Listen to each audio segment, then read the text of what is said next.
Order, order. Welcome to the Treasury Select Committee on Wednesday the 11th of February 2026.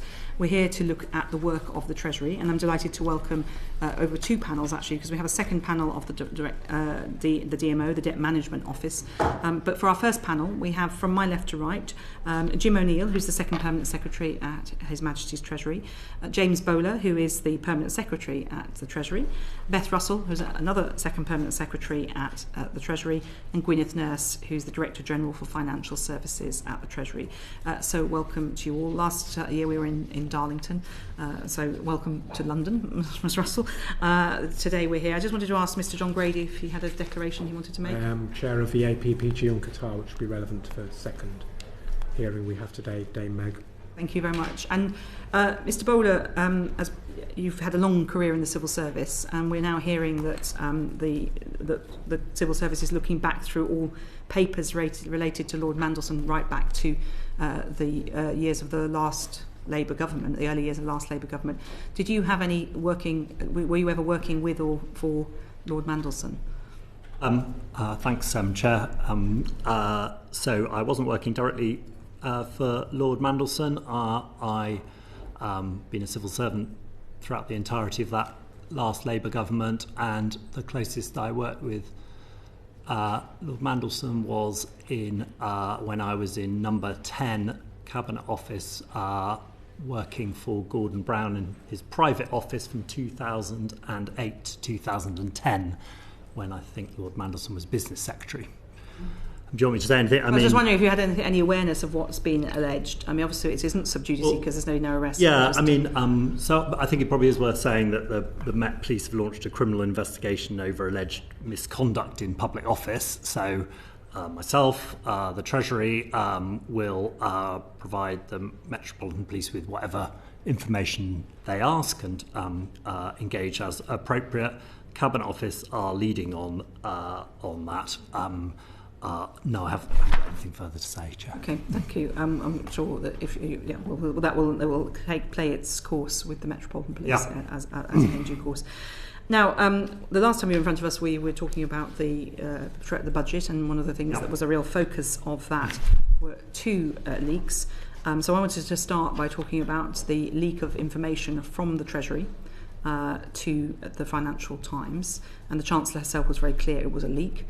You've conducted a leak inquiry which has been published, and you didn't find your leaker. Can you tell us a bit more about why you failed to find the person who leaked this information? Yeah. Look, firstly, the security around the run-up to the budget wasn't good enough. Specifically in the leak you refer, the OBR's IT setup and wider briefings.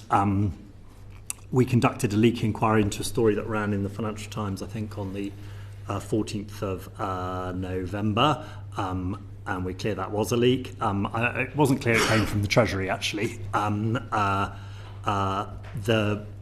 We published on Monday an overview of the security review. Whilst, frustratingly, it didn't find the exact source of that leak, and that is a source of frustration to me personally. It did look at all the elements of how that came to pass, and had a set of recommendations for us, which we are accepting. And in particular, it asked us to look at the size of the compartments we have as to who knows what, and suggested, I think, that they were probably too large. It asked us to look at cross-border exchange of information when we are sending any market-sensitive information outside of the Treasury. When you say cross-border, you mean the Treasury board? Outside the department to other departments, yeah. Sorry, not cross-border. I apologise.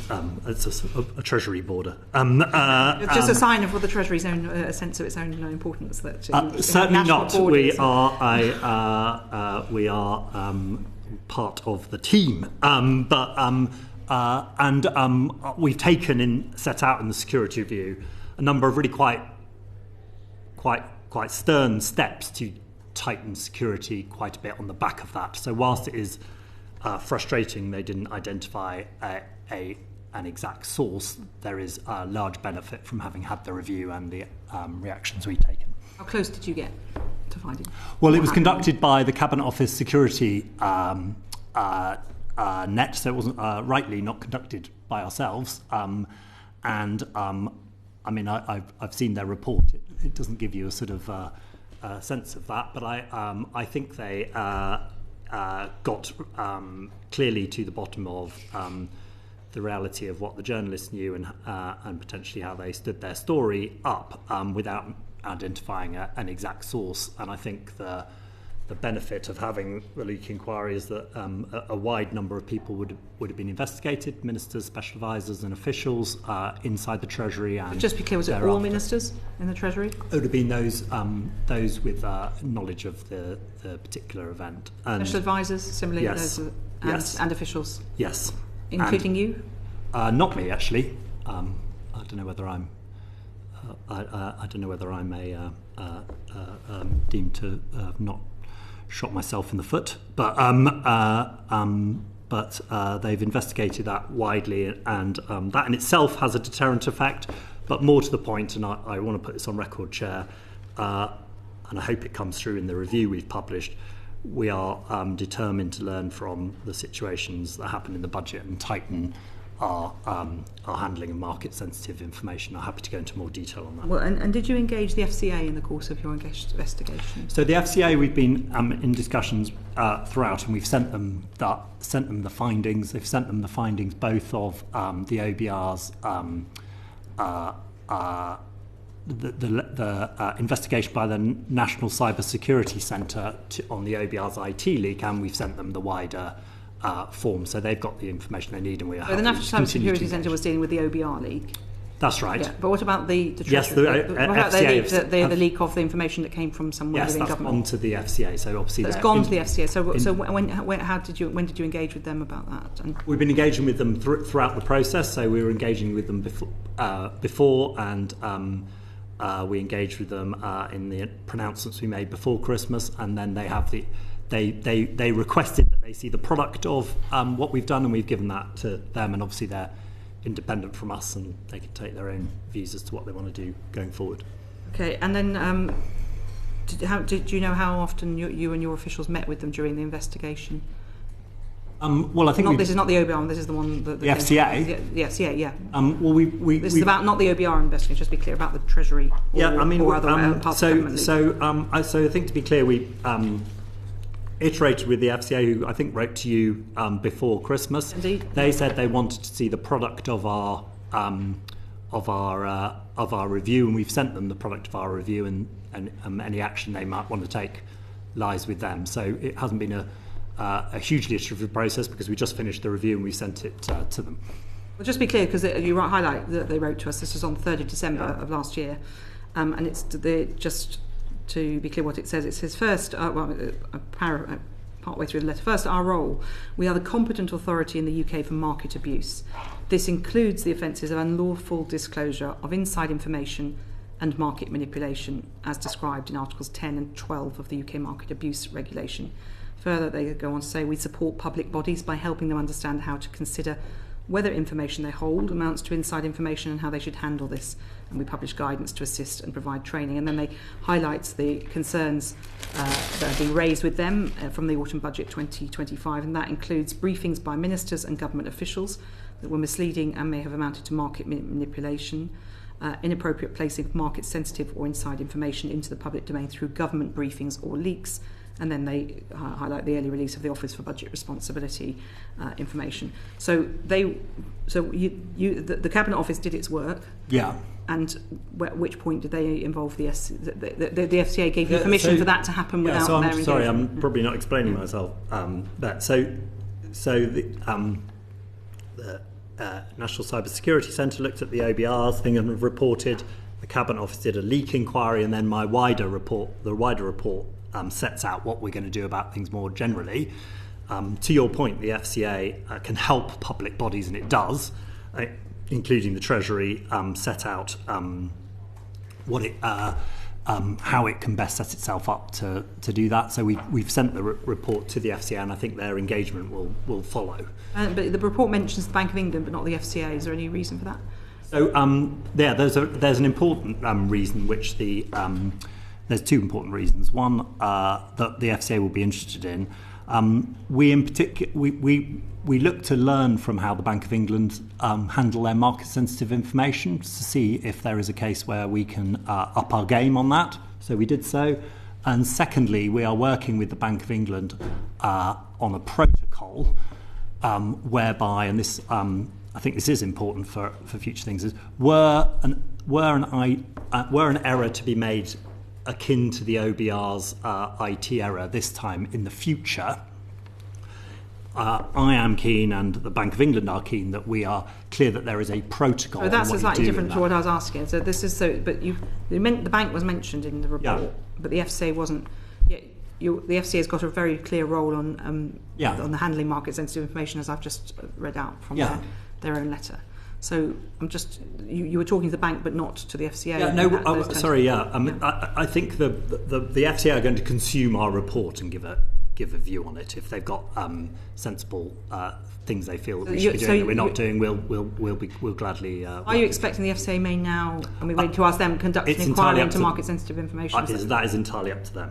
Okay. Can I just come in on this point? Because essentially what basically happened is the FCA relied on the work that was being done by this review by the Treasury before they'd make a judgment on whether they would do anything. Now, if the essence of the outcome of this endeavour over the last few months is that essentially we've got near to it, but we haven't really identified who did what, they clearly won't be able to do anything with it, will they?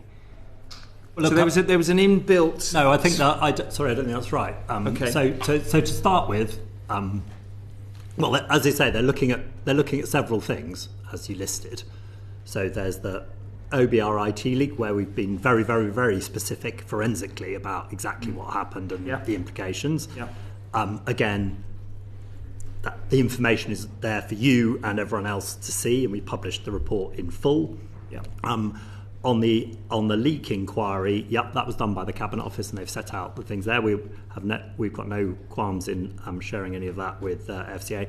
And then more generally, and I think this is where the FCA will be helpful, we've set out in the report how we intend to tighten really rather significantly how we handle market-sensitive information. And the point is, though, Mr. And Bogan, the FCA are independent from us, and they can take a view as to what they feel they need to do or not do. I think we'd all recognise that what happened in the run-up to the budget was, to put it charitably, a very unusual process. And the lack of clarity over who was responsible for that and the consequences of the outputs of the reports that have come out of this review clearly inevitably mean that there's no identifiable person, regardless of what processes have tightened up going forward. It seems inevitable now that the FCA won't be able to do anything because they won't have anyone to identify to deal with respect to what actually happened with the leak. I mean, in the end, if you don't identify who did the leak, sure. And look, you've been in government, Mr. Glenn. Yes. Unfortunately, I don't think it's that particularly different in some respects in this thing. I would say that. You think that what happened with the FT before the budget had happened previously? I've been in. Let me make my point. So the report, and I think this is quite important. The report, the last time there was a major challenge to the budget was in 2013. That was when the entirety of the budget was released on embargo to the Evening Standard. The then Permanent Secretary Nick Macpherson did a report. What the report we've done this time finds that the balance, or that a whole set of things have changed since 2013 that have required us to push the balance between on security much further still, and that is about how communications and the media works. And you'll see in the NCS report that there was an automated attempt 520 times to access the OBR report. The OBR, we were talking and I think, and also we're operating on a world where with social media where we are being asked questions instantafoinstantaneously and minute by minute. So I think that's changed. And I think, and I would also say that when it comes to things like the OBR forecast, which has been discussed there, under successive governments, there has been far too much chat and speculation about that. I'm not asserting. If I may say, I'm not asserting that when I was in government that everything was done correctly. What I'm just saying is that the circumstances leading up to the last budget, where it was widely expected there was going to be a significant change in tax policy that was then reversed, involved some information leaving the Treasury in some form. The net consequence of what has been reviewed through this leak inquiry is that, in essence, nobody individually will be found responsible for it, which will then, what I'm trying to understand is that inevitably the FCA won't be able to do anything with that. Look, I take your point, and I've tried to point out that I would love to have found individuals concerned on that. I would. I mean, a review was undertaken, and that was its conclusion. It isn't the case that nothing happens, therefore. I mean, there's a very significant tightening of how we're going to do our business. That's going to be quite onerous for the Treasury. There are trade-offs in that. You'll know as a minister you need the best advice. Yeah. You need to understand that, and when you shorten the pool of people who know something, you're in danger of trading off a little bit on that. So I've spent most of my time focusing on that balance and how to tighten security versus make sure that ministers get the best advice possible. And we give some examples of how but that's we the do aftermath, that. You've explained that, Ricky. So just going back. I mean, what I think we're stuck with is I didn't do the inquiry myself. Yeah. It was done by a thing in totally the proper form, and I don't have an individual. Well, okay, let's just go. Well, as you've just we're going through a lot of things have been scattered out there. So let's just go back then to the inquiry itself. So just to be clear, this letter from the FCA. Said it was from Nicola Rathley, the Chief Executive, on the 3rd of December 2025.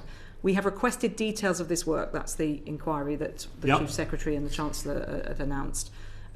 So details of the work and that the outcome, including of the inquiry into any leak of market-sensitive information or inside information related to the budget, is shared with us as soon as we can consider as appropriate. So the details of this work, that sounds like they're referring to the work of the inquiry. So they got that information about the inquiry from the Cabinet Office? I think the Treasury has shared it with them. Yeah. Okay, so that was right back in about that same time, roughly. No, I mean, sorry, a whole process is very recently concluded and now has been sent across the FCA. So you didn't involve them in December? We talked at length to them in December in setting up, in responding to that letter and setting up this. Then we've gone away and done these investigations, and now we're engaging the FCA again. Okay, but you made in decisions about the investigation into the release of market information, and you're saying you did consult the competent authority, the FCA, at the beginning, just to be really clear for the record. Sorry, I don't seem to be able to nail this. So the FCA said, I think they wrote to you, saying this is what their role is. They said we should then go away and do these investigations as we set out, which they agreed with. I think we've done those and we've sent the output of those. They asked for details of this work, and that the outcome, including of the inquiry, is shared with us so we consider as appropriate. So they weren't asking just for the outcome. We've shared the outcome, and we'll share any details they wish. But you didn't share it earlier on. No, because it's only just concluded. No, I mean the process about what you're going to do. We've engaged them at the start and at the end. And then almost finally, on the process, you said you weren't included. Who else wasn't included? I mean, we talked about ministers. Was the Chancellor included in the? Well, look,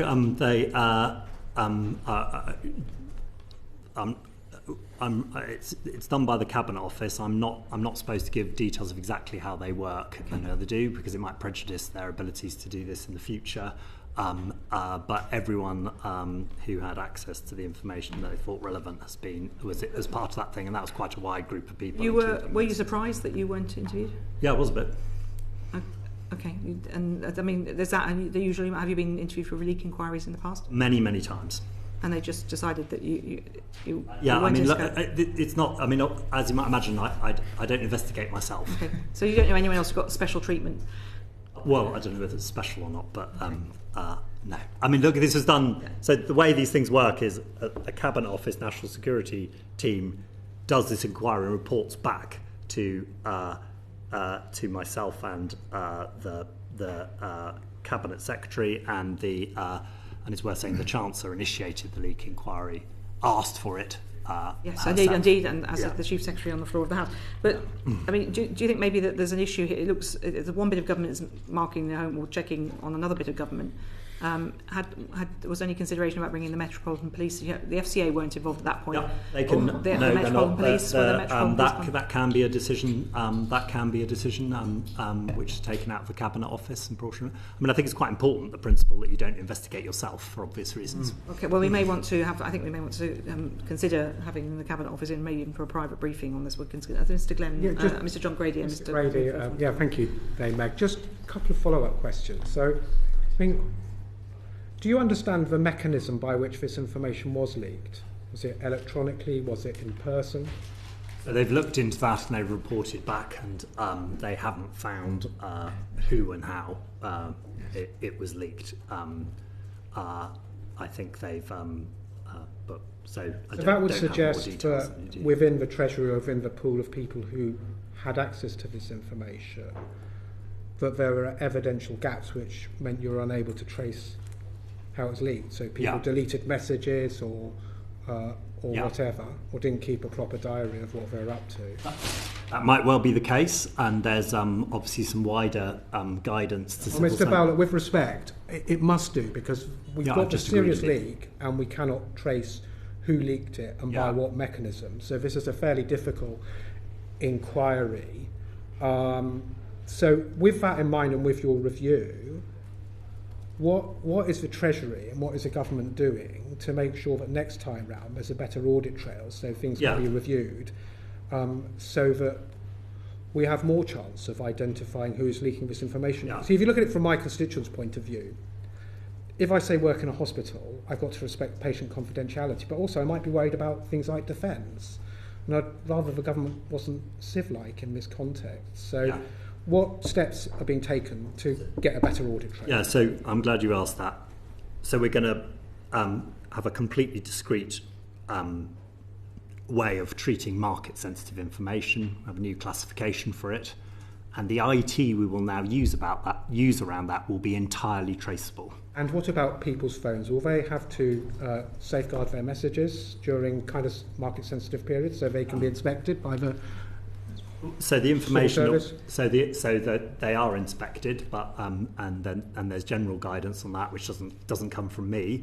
But what we've put in place in the Treasury will be entirely traceable on market-sensitive information, so that any information you have, you won't be able to, and I think this is important, forward, print, send across a departmental boundary unless I could take a picture on my phone and WhatsApp it to a journalist, couldn't I?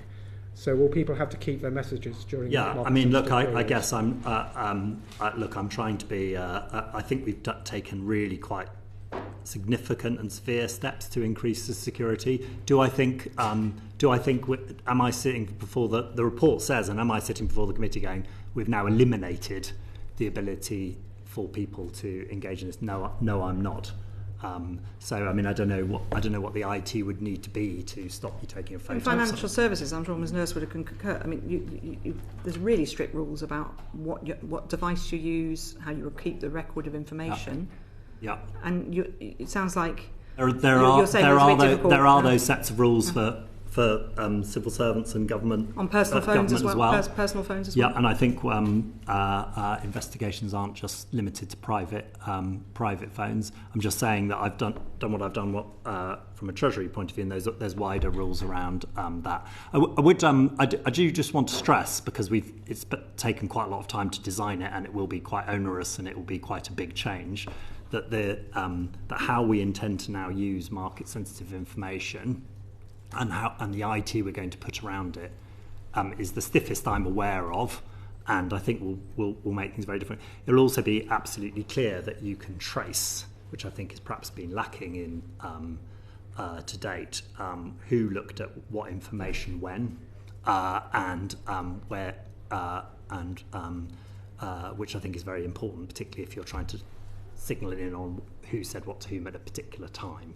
So that is really quite a big step forward, which is it's a big step forward. But the passport office has been doing that for years.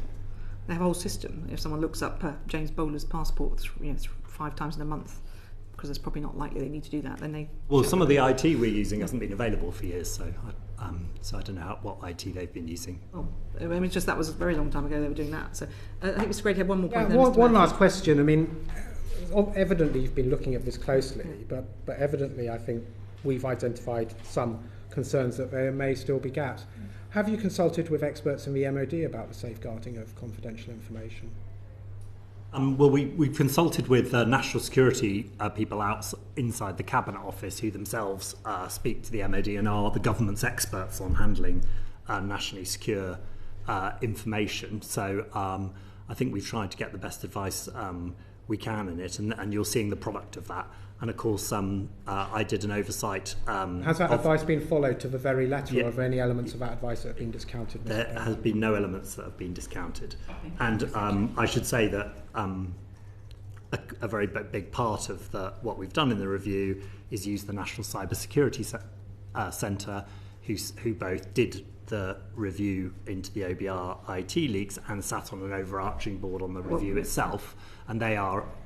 again, the UK. We'll move on to the OBR. We just want to focus on the bit that came from government first. So, Mr. Luke Murphy, MP. Thank you, Chair. The new label that's going to be introduced, the sensitivity label, would that now sit over the information that was leaked to the FT in a future budget? Yes, it would. And how are you going to be? Are there any grey areas as to what you're going to view as market sensitive? Yeah, I think we're going to. Have to. There'll have to be some judgment taken as to what is and isn't, but as part of the review we have explicitly reviewed what we should count in budget terms as market sensitive, and these are the so-called Macpherson principles that sit there, and we've set out in what that is and how that applies to a budget. So there'll still be some judgment but there's clarity as to what we mean on that. And obviously, we know about this one because it appeared in the FT and it was leaked to a journalist. With what confidence can you say that this hasn't happened every year?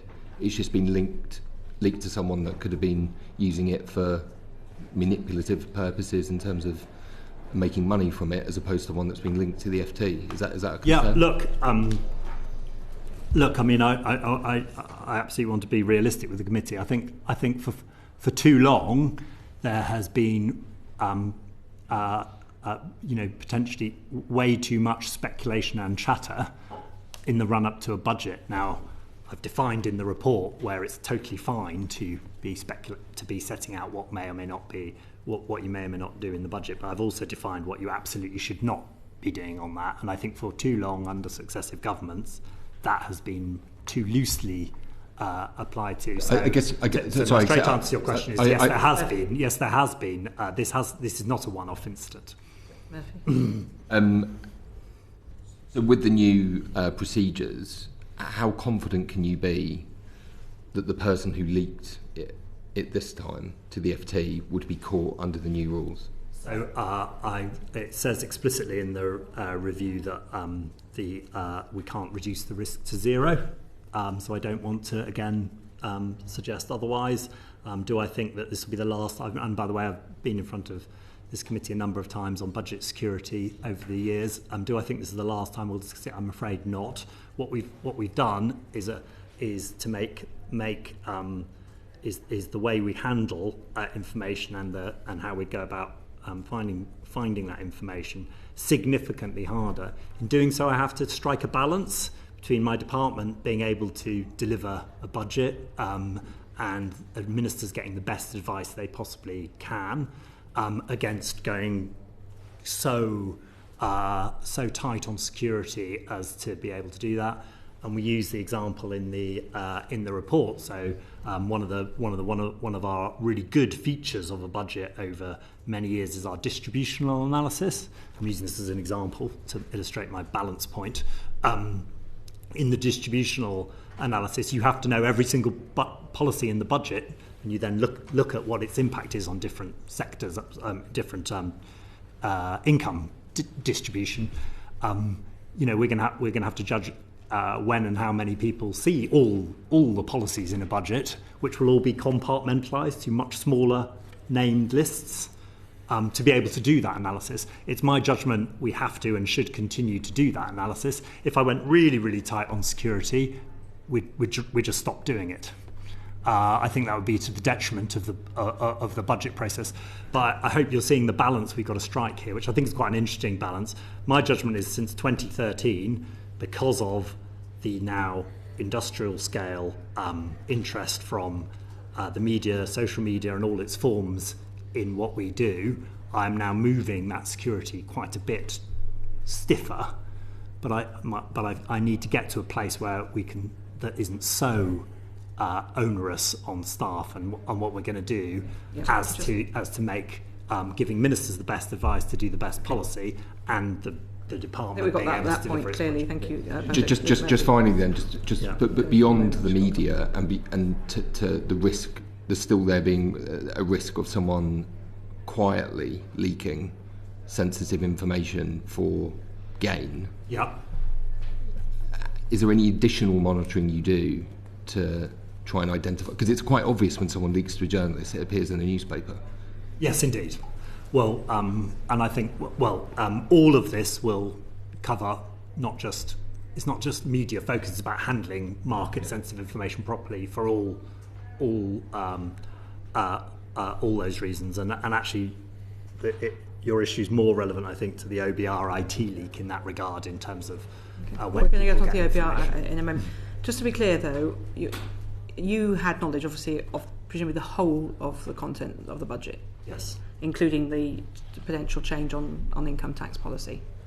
I have knowledge of what the options are in the budget right the way through. Okay, so you knew that there was this discussion going on about income tax policy just ahead of that leak to the FT. I and an increasingly small number of people will see the elements of any budget as it emerges. You seem as bemused as us that you weren't interviewed for the leak inquiry. Yeah, I do. Yes, as I say, that's not in my gift. I would have. You think it undermines? I would have absolutely gladly. Do you think it undermines the leak inquiry that you weren't? I mean, they'll have to answer I can't really answer why that wasn't the case. I would have. And you have been. Maybe it's because I instigated it. I don't know. Yeah. I mean, well, yes. I mean, are you? Because every other leak inquiry you've been instigated. I've been in many years. 30 years in doing this. Yeah. Yeah. So you've always been interviewed before. No, not in every single leak inquiry that's undertaken. But ones where you've had a knowledge of the subject area. I've been in private offices and things where I've been interviewed for leak inquiries before. But I mean, I guess they have to work out what they feel the best use of their resources is in proportionate wise. I don't know. Okay, well, we may want to ask them questions about that, because clearly it's the culture is the issue as much as the tech. The tech has an issue because.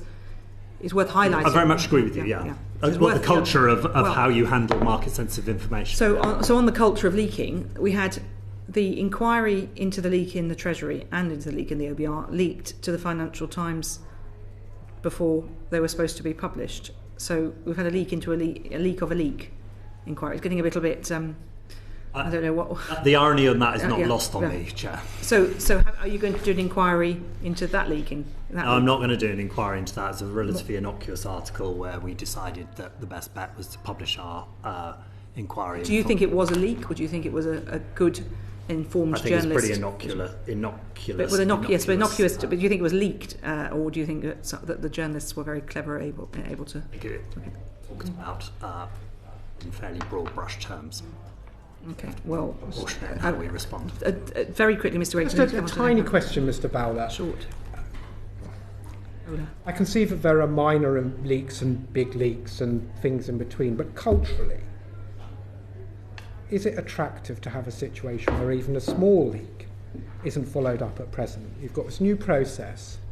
You want to show everyone you're really serious about this, and we're not even trying to even have any kind of look at it. How does that work culturally, Mr. Bowler? I agree on the culture of that. I think the best thing to say is that's why we're hugely tightening up on budget on our security and sensitivity in the Treasury. Okay. Now we're going to move on to the OBR leak. And Dame Harriet Baldwin's going to lead off. But if I may, Chair, I've got a couple more questions on this section, even though we seem to have asked a lot already. There were 60 people interviewed in the inquiry that you did, or that the Cabinet Office did. Were they all in the Treasury, or were any of them in number 10? They included people outside the Treasury, yes. Were any of them in number 10? I think so, yes. And the reason I wondered if you could clarify, so the 13th, the story went out that there wasn't going to be an increase in income tax. Yep. And the markets moved on the morning of the 14th of November. And then a presumably government spokesperson then clarified that that was because the fiscal picture was better. Which part of the government issued that reassurance to the market? Yeah, so it's worth doing the timeline here. So 4th of November, the Chancellor does her speech setting out her aims for the budget and priorities. The 14th of November, I think the leak in the FT is there. There's an official statement that reiterates the fiscal aims of the Chancellor's speech, including that the aim was to rebuild headroom. So on the official statement, who officially put that out, and who instigated the official statement? That would be our press office. It would have been the Treasury would have immediately sort of said, we've got to clarify this. Yeah, but this is but it was in the terms I've just set out. Okay, thank you. Right, moving on to the Office for Budget Responsibility. Can you update the committee, Mr. Bowler, on the search for a new chair? Yes, we are imminently going to be advertising for the search for a new chair. When we the process will be that firstly that advert goes out, then myself and a panel will interview and give a recommendation to the Chancellor. The Chancellor will put a preferred candidate to this committee, and this committee has the right to agree or disagree with that proposal. Okay, and the 3rd of March, the spring statement, how has the process of working with the Office for Budget Responsibility differed in the run-up to this spring statement than it has in previous fiscal events, given that there's no chair? Yeah, the Treasury has been working extremely well with the Office for Budget Responsibility, and I pay tribute to Tom Josephs and David Miles for their leadership of that organisation and their Chief of Staff. Alongside preparations for the spring forecast, the OBR have been engaged in this security review, and we've also been engaging them in the primary and secondary legislation we are taking through to change the fact that the OBR are not being asked to do an assessment of the fiscal rules in this spring statement. So, and in all of those things, we've been working very closely and collaboratively with the OBR. So we won't see an Office for Budget Responsibility forecast this time?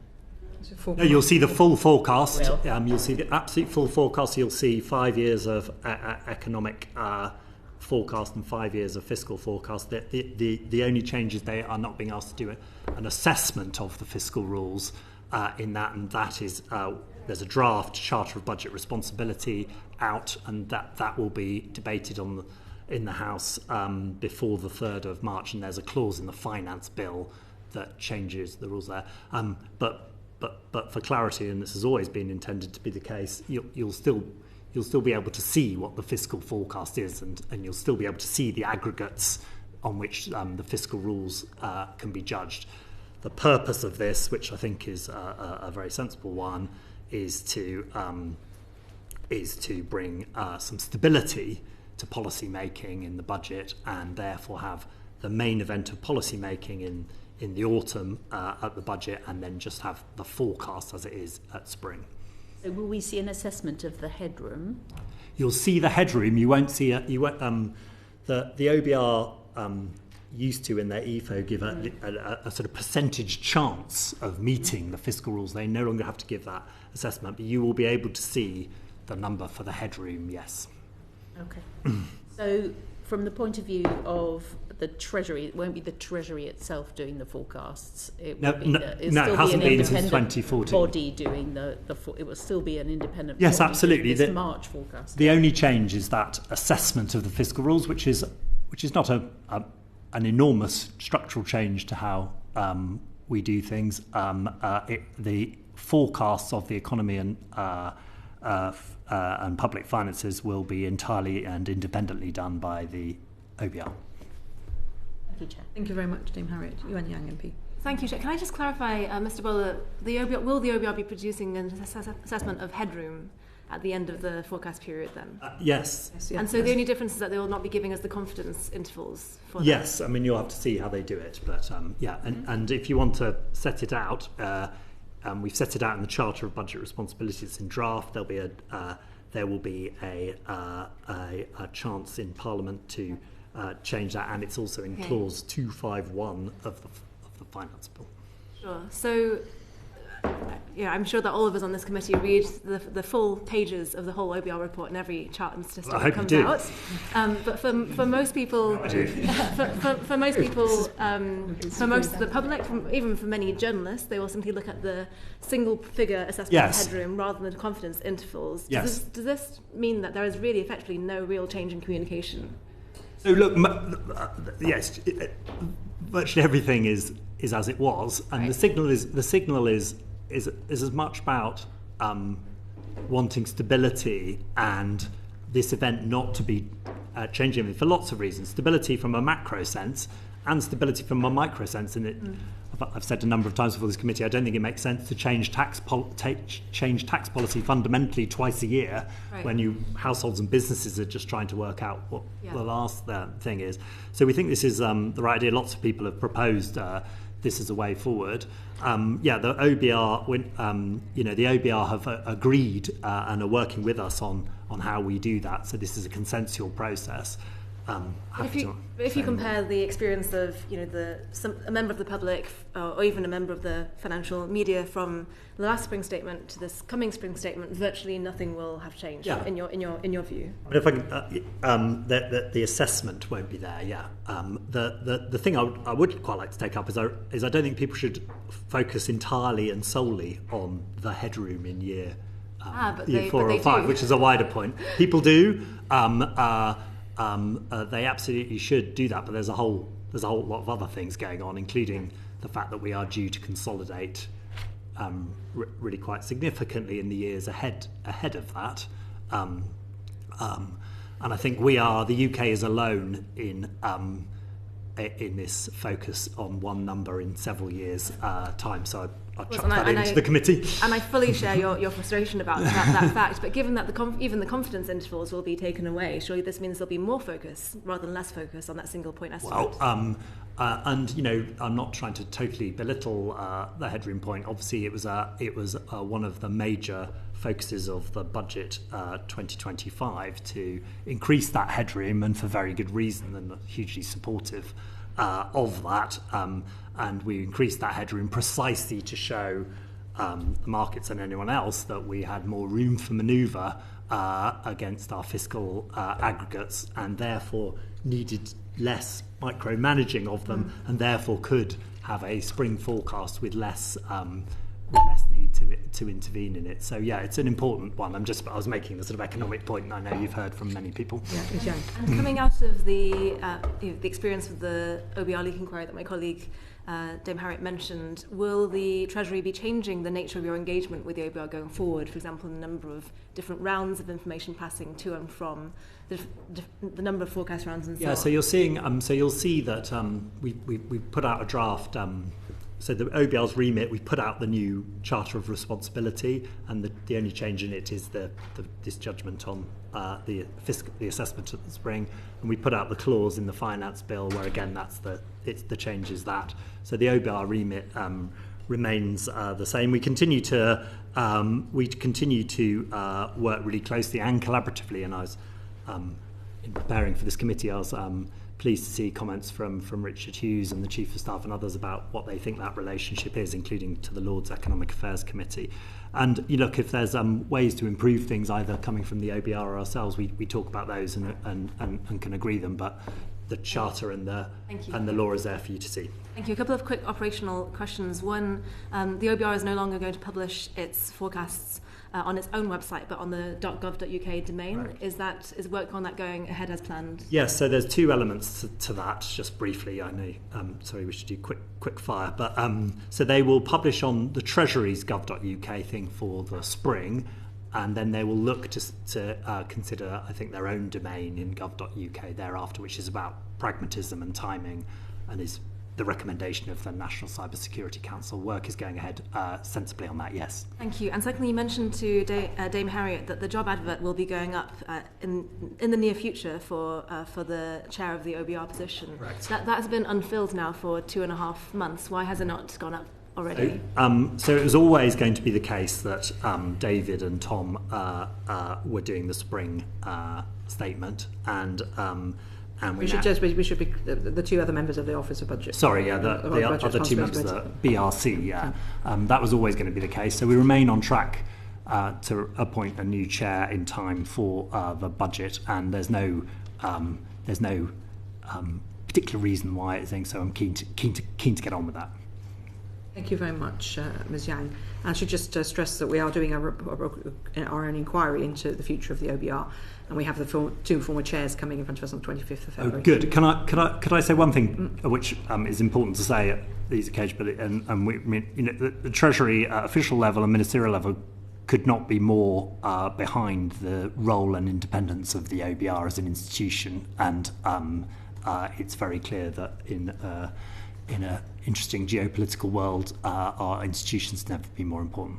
Indeed, I think we might have a shared agenda on supporting our independent financial institutions. So, thank you for that, Permanent Secretary. John Denham, please. Thank you.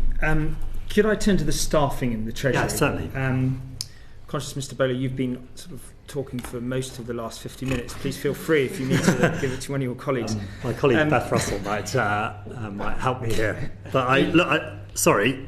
I tell you who watches this committee, my staff. So if there's one people I want to, I don't want to give an impression of anything other than And I would say, after 5.5 years as a Treasury Minister, I have deep respect and gratitude for your work and the work of your colleagues. But it leads me to be anxious a little when I look at some of the reports around staffing in the Treasury. There's always been a higher turnover of staff, I think back to 3 times the civil service average. But when you've got natural attrition of 380 people a year, and we see that there's a scheme in place to pay people up to £100,000 for voluntary exit to get rid of another 300 staff, how can you convince me and the country that the Treasury is going to be fit for purpose? Anecdotally, a lot of people who work for me have contacted me and said over the last 18 months, what do you think I should do? Yeah. And there's the issue of the dynamic with the FCA and the Bank of England in terms of differential salaries. Would you like to reassure us, if you can, about what's happening? Look, I can absolutely reassure you. We do have higher turnover than other institutions. It's down quite considerably in the last couple of years. More than half of that turnover goes to other government departments, and you might recall we are a bit of an accelerator department. Our actual resignation rate is at 5%, which is 1% more than the average of 4%. We are in the middle of, and it is one of my most important objectives for this coming year, of a transformation in the Treasury where we are going to get smaller.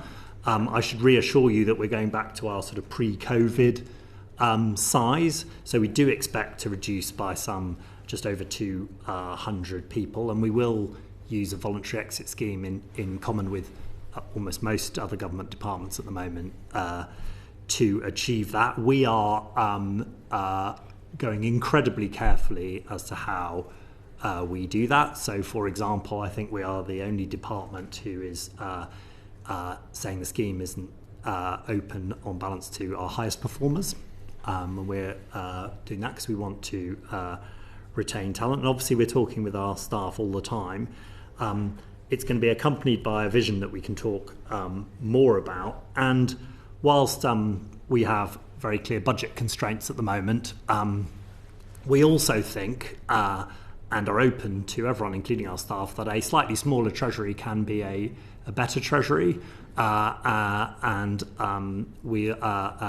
for example, our staff are very focused on career progression, as you know, and we think a slightly smaller Treasury can actually aid career progression. But you've hit in your questioning, which are perfectly reasonable, you've hit the challenge we have as the transformation goes through squarely on the head, and we're very keen to what to do. I'm very, very confident about the quality of the Treasury, but we're going through a moment of transformation and change, which we need to do very carefully.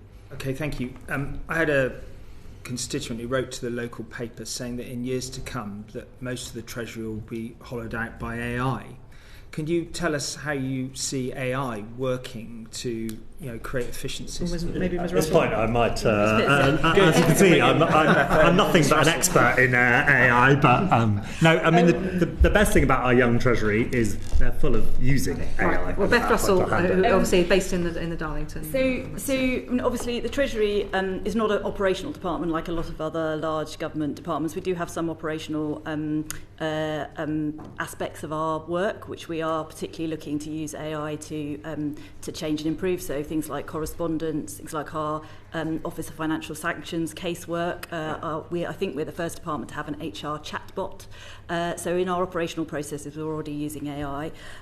For our policy teams, we're rolling out and testing now sort of general purpose tools. So we've got our own HMT GBT. We're trialling Copilot at the moment with 25% of our staff, and what we are doing in the policy space is doing some deep dives across our policy teams about how AI can help complement and improve the policy making process. So right from research into issues through to helping write advice, presentations, consultations, where we can use AI to analyse responses. So we are very much looking at AI as a complement to what our staff are doing to help improve the outcome, but also relieving them of some of the lower value work to enable them to focus on the higher value work. Sorry to interrupt, but does that translate into tangible savings that would mitigate anxiety over people leaving and headcount loss? Would you be able to say that you can then see individuals doing higher order work, consequential of what you've just said? Yes, I mean, I think AI is one way in which we think we can achieve the same outcomes and the same quality of policy advice with a slightly smaller workforce. It's not the only thing, so we are also thinking about how we prioritise better. We're thinking about, the spending side of the Treasury, about the relationship with departments, so that we can actually make sure the Treasury is really focusing in on the most high priority things, and we're not micromanaging departments on a more day-to-day basis. We're also thinking about how we get information better from departments in more real time to enable us to really focus on the insight rather than the sort of transactional bit of the relationship. How would you say this committee can best scrutinise progress in this domain and weigh it against what's happening in terms of best practices elsewhere in financial services and other across Whitehall and beyond? So we set out in the spending review on the sort of the pure efficiency side of things. So some of the things that I talked about in terms of how we use AI in some of our operational processes, we'll be measuring progress against that in terms of numbers of cases worked and that kind of thing. So we'll be able to provide the information and data on that. I think it is a bit more challenging to work out how to measure success and benefits on the sort of policy making side. So I think that's something we're going to have to think about a little bit more. But it is going to, I think, be around how we tip the focus, I guess, into the higher value work. But quite how you measure that, I think we're still thinking through. Thank you. Thank you very much indeed, Mr. Glenn. Catherine West MP. Thank you, Chair. Part of the government's priority is about regional jobs, and I understand that there were going to be 333 Treasury staff based, and could you say if that's changed or about on target, or is that subject to the smaller but more agile working arrangements which Mr. Bowler has outlined, and obviously just in terms of the way that you interact with one another, Do you see each other enough, or is it all on Zoom? As you said, we set a target. 4 years ago, the Treasury had no staff in Darlington. We set a target for March last year to reach 335. We reached that target at March last year, and we have maintained at that level. We're actually a little bit above that level, about 350 staff, and our commitment is to maintain that target and maintain at that level, despite the fact that the Treasury as a whole is getting a little bit smaller. We do see each other quite a lot on Teams, but one of the things that I think was really important when we set up the campus in Darlington is it was not supposed to be a place where you go there occasionally but you spend all your time on the train to London. The point of having the campus and us living and working there is to really understand and have an experience and insight from actually being in a place that isn't London. So yes, some of us, I come down to London every 2 or 3 weeks, but I do also think one of the things that is really important in making jobs work outside London is the willingness of ministers and senior officials to do things online and not expect people to be physically in London all the time. COVID did teach us that there's something special about face-to-face, and I'm wondering, for example, how often Sir James might have been up there, and how much is the return ticket to Darlington, and does that have an impact on your travel budget? I tell you what, the Treasury policy is that you are standard class and that you book in advance to get the cheapest ticket. And I was in Darlington on Monday last week, and but to Beth's point, and our ministers' thanks here, it isn't the case that if you need to have a meeting or you need to see a minister, you must get on a train and come to London. And ministers all work with a TV screen, writing their things, and people interact very well, which I think was very much helped by COVID arrangements for working. Yeah, I think having done a similar role when I was a minister in the Foreign Office, promoting the Glasgow proposal, which then actually didn't. That's not come to pass, I don't think. Too expensive. But one of the things was getting ministers and senior people there, because there's 10 meetings in a day. It's just more efficient to be doing things here. So trying to get that balance is really, really important. So I'm very pleased to hear that the boss has been up there, Chair, and that the cost is a standard return, but that it's quite available for other people to take. And we don't, we particularly encourage line managers and their staff to be meeting face to face fairly regularly in one location or another, because, as you say, that's really important. But now we have a critical mass of our staff. It's nearly 20% of the department in Darlington. There is also a lot of face to face interaction, and with the other departments based in the same building, which actually is one of the great benefits of DEC, is the fact that we are so co-located closely with other departments. So there's a lot of interaction on regional growth, for example, between the teams that work there between departments. I was very impressed to see the Edinburgh example, and personally wanted the Glasgow one, but we can talk about that outside the room with Mr. Grady. How often do ministers go up in Darlington? It can be hard for them when Parliament's sitting on. It depends a bit when they're doing other things. They pass through. So the Chief Secretary was again there last week, so reasonably regularly. And I'm not trying to pin the ministers down. It's a bit unfair to say, are they locked in a room in meetings? Because probably that's partly why they're there. But do they walk the floor? Do people see ministers? Absolutely, and often do events with our staff, and in fact, and external events too. The Chancellor, when she was in Darlington a few weeks ago, met with me a group of founders of women who founded their own businesses in the North East, and it's also an opportunity to meet with different stakeholders that you wouldn't necessarily see in London. Okay, thank you very much for that. John Glenn, MP. Yes, could I turn to efficiency savings now, please? The Chief Secretary to the Treasury, Darren Jones, the previous one, talked about the real-time cross-departmental spending tracker. He said it would take 2 to 3 years, but a recent NAO report found that departments lack the granular data to track basic service costs, and there's a 3.5 billion efficiency savings across all departments for 25-26.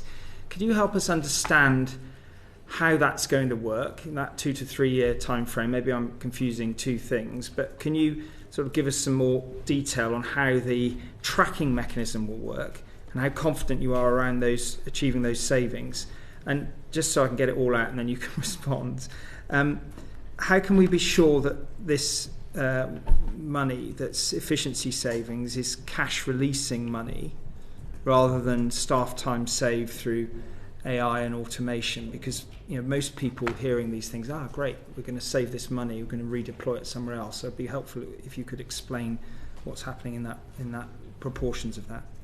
So if I pick this up, so on the finance systems project that you referred to, so I think as the Chief Secretary, the previous Chief Secretary talked about when he met you before, at the moment we obviously receive a huge amount of information from departments about their budgets, spending against their budgets, performance and so on, but it comes in at the moment in very, very different forms, so Excel spreadsheets, board reports from departments and so on. So the objective here is to get a much more consistent set of up-to-date and robust data from departments, and therefore being able to use it more effectively to provide insight. So the work on that is still at a reasonably early stage, I think, precisely for some of the reasons that you've said, which is to make sure that we actually design a system that that works and is helpful.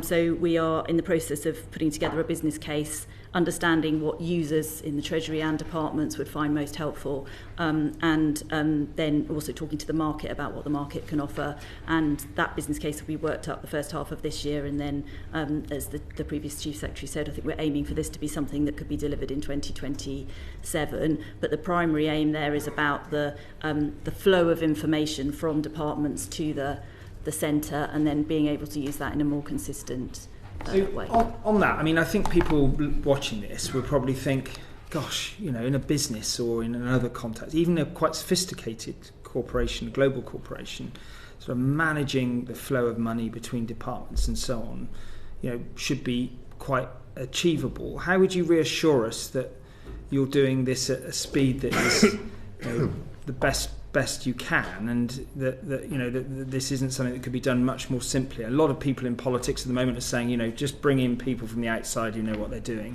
How do we know that you're doing it in the best possible way? So we are talking to lots of people from outside, and we've set up a small project team that is leading on this, and definitely want to take insights from elsewhere. We do have existing systems like the Oscar system, but a lot of those are about collating information for external uses like the estimates process and so on, whereas this is more about how do we collect information at the centre that can be used for insight more internally.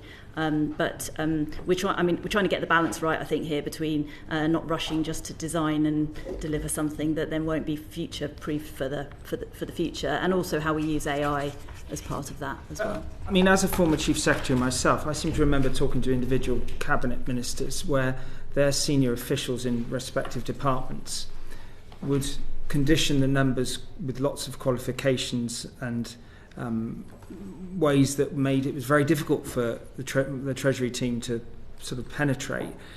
It's not just about systems. How would you address the wider cultural problem that possibly exists where you get a call from the Chief Secretary and you start saying, right, well, we'll try and protect that? And this is, I should have said, this is very much part of what we're calling something called Project Reset, which is about, and I alluded to it earlier, about how we think about what the role of Treasury is with departments, and particularly on spending. And I think, as you say, a lot of that is actually cultural. So can we get to a position where there can be bit less micromanagement, and it might be said to be like that by the Treasury, but more transparency from departments, and how do we get the incentives right for the Treasury to be involved a bit more earlier and upstream in decision making. And I think the quid pro quo is then there isn't a delay somewhere later where we're trying to mark people's homework and kind of have a big assurance processes late on, but actually can we be involved a bit more upstream, which does happen with a lot of departments. I work very closely with HMRC and DWP. Treasury sits on a lot of their investment boards and their delivery boards, and can we try and get that positive culture where we can work in partnership more together. So more immediately, back to the question I put out there about the year 25-26 and the 3.5 billion efficiency savings across all departments. Would you like to comment on progress towards that goal, and what's happening with that money? Yeah, so it's, we have a government efficiency framework which is the underpinning for that, and we now have quarterly reporting from departments on their efficiency savings. Spending teams then discuss those with departments. Obviously we haven't got to the end of that this year yet, but I think we're seeing good progress on those, and from the next financial year we'll be publishing across all departments the progress made against the targets that all and the plans that departments have set out in the spending review, which I think was the first time where every department had published a plan for their efficiency savings for the next few years. Which ones are finding it most difficult, do you think? Departments. A lot of optimism in efficiency savings. Chair of the Public Accounts Committee could tell us the answer. I can't read my annual report. How's it going in defence? We're working very well with the new permanent secretary of defence. We're on the naughty step again. They've got some, obviously in defence, they've got some, the geopolitics of the reality of things in defence at the moment. Well, that mustn't mask efficiencies, but that's the challenge. No, indeed. Isn't it? And priorities. And so you are definitely stripping out efficiencies from because there's proper savings, proper challenges, and proper future expenditure. And it always struck me over a decade that efficiency is always very optimistic. And yes, when ministers announce an efficiency saving out of a hat, my question is always, well, where's the plan? So you're telling us there's a plan behind all of these. Yes, and I mean, you mentioned AI and tech, and of course, in some senses, those are routes by which it's possible for departments to deliver the same or more with fewer resources and a slightly smaller workforce, and so where the money comes out is the fewer people. It's efficiency savings in year that are always suspicious. So these are over the 3 years of the spending review. Thank you. Thank you very much, Mr. Glenn. Yuan Yang MP. Thank you very much, Chair. Could you talk me through how the Treasury decided to how much funding to provide to HMRC for closing the tax gap? I'm going to ask me to. I think a couple of things here. So obviously we looked at HMRC's budget in the spending review alongside other departments, but then at every fiscal event we have a conversation with HMRC about the measures that are in their pipeline or that we would like to work up with them to crack down further on tax avoidance, evasion and fraud, and we look at those, I guess, against a few different things. So one is the rate of return for investment, which HMRC have pretty good analysis on, both from more compliance officers in terms of downstream compliance, but also changes to policy or procedures sort of more upstream to try and prevent non-compliance in the first place. So a lot of very detailed analysis that we look at on that. Also look at things like the distribution of measures to tackle different aspects of the tax gap, and making sure that we're looking at both, for example, small business non-compliance and larger businesses, and have a good kind of spread of interventions. But generally speaking, if a measure is deliverable and provides a good rate of return, that there's a track record in fiscal events of funding it. And I think since July 2024, we've invested about 2.6 billion extra in HMRC to get a forecast 10 billion more of tax revenue every year. And so given the Treasury has got targets for how much you do want to raise from closing the tax gap at different fiscal events, how confident are you that the amount of investment you've put in gives the level of staffing and compliance officers and so on needed to actually meet those targets? Have you made an assessment of the investment versus those targets? So we both we set HMRC compliance targets, but they're also adjusted as we introduce new measures. Obviously, not all new measures require more compliance officers themselves. They can also be policy changes. So the individual interventions feed through into their overall compliance target, and then we have quite detailed measuring, monitoring and engagement with HMRC on whether they are meeting those targets. The Exchequer Secretary now chairs the HMRC board, and there's a lot of information and assurance through that process. Do you think that's a good thing, that's a move for a positive change, that the Exchequer Secretary chairs the board? I do. I think whilst HMRC is a non-ministerial department, obviously a lot of what they deal with is general policy and delivery, and actually ministers are rightly closely involved in that strategy, not in individual taxpayers' affairs. Obviously not, but the whole point is that ministers involved in strategy is chairing the board, perhaps a bit too hands-on for a minister who's got a very wide portfolio and deals with other arm's length bodies by through the normal processes. Well, the Exchequer Secretary's main focus is HMRC. So. Okay, well, we have this conversation with the Minister, we had it with this morning, so I'll leave that for now, Ms. Russell. Mr. Jim Dixon, MP. Thank you, Chair. So good to see the arrival of the new version of the Green Book. Obviously, the criticism previously was an over-reliance on benefit-cost ratio as a sort of parcel fail rather than taking a more rounded view.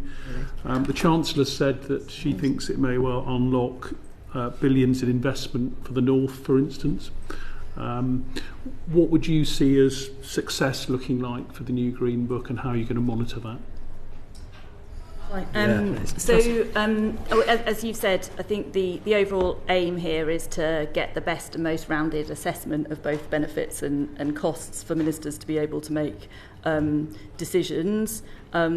Obviously, ultimately, it is ministers that make decisions on the basis of all of the evidence that they receive. But I think the objective here is to make sure that they get that best evidence.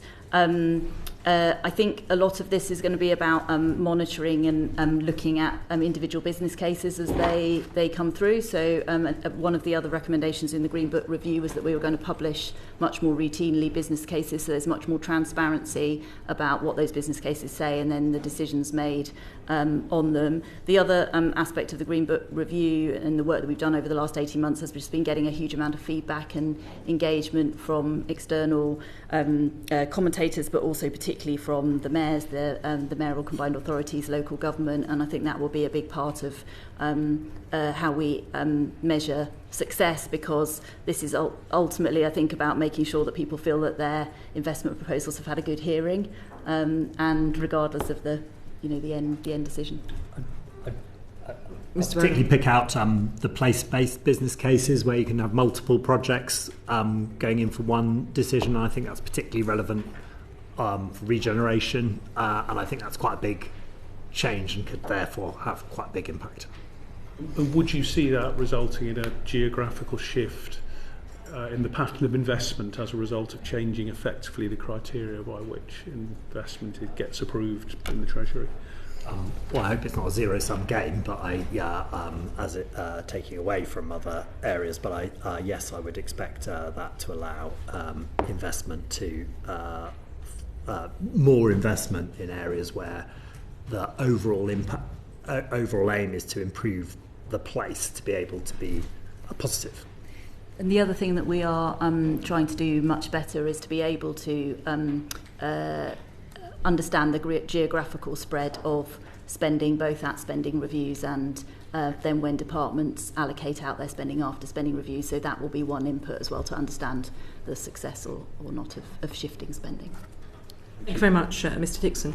Ms. Nurse, I think it's your moment, because you might have picked up the other week we had a conversation about mutuals with the Building Society Association and the credit unions, and in fact it was just about a year ago in Darlington when we asked the Permanent Secretary about mutuals, and there was a bit of a pause, I would have to say, Permanent Secretary, on this. So I'm hoping we get some more specific answers now. I mean, since last year, what specific actions have been taken to support the mutual sector, Ms. Nurse?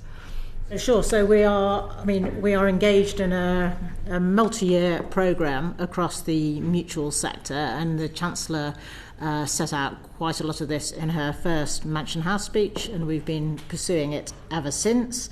So we launched a call for evidence on the reform of the credit union common bond, and recently in the financial inclusion strategy we announced that we'd be taking forward measures on that reform. So I can't front run those, but we're going to be very shortly out with a set of changes there which will help the growth of the credit union sector. in the same speech, she announced that we would make progress on the statutory instruments we need to change the funding limit for building societies, and we haven't made progress on that yet, but I can tell you that we will be laying those statutory instruments before the summer recess, so we've got some resource that's come in to help us to do that. We also asked the PRA and the FCA to produce a report on the mutual sector. They delivered that in December, and they've committed to look further at credit union regulation in particular, and there's a number of recommendations in that report that we will be looking at as well, so working collaboratively with them on that. We welcome the creation of the Mutual and Cooperative Sector Council, and I'm really pleased to say that they have produced 3 reports on growth into various aspects of the sector. Again, there's some recommendations there for us, which we'll be looking closely at and working in collaboration with the people that are involved in that. We also confirmed that we would continue to fund the Law Commission's reviews of the cooperatives and community benefit societies and also friendly societies law. So the Law Commission is proceeding with that. They will report later in 2026, and we'll then take a look at those recommendations. And then we also have announced a 30 million transformation fund for the credit union sector, funded from the dormant accounts money. So that's going to help the back office functions and help technology.